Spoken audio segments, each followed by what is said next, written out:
मुख्यमंत्री सरल जीवन जापन मंच में निज चेयर बदल मुख्यमंत्री विकसित गाँ विकसित ओडिशा कार्यक्रम में मंच में बदलला मुख्यमंत्री पड़ा आरामदायक चेयर।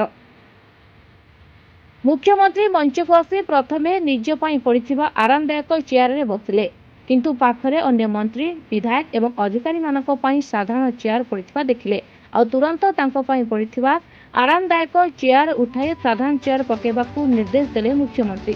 अन्यमानक भली साधारण चेयर में बसिले मुख्यमंत्री मोहन माझी।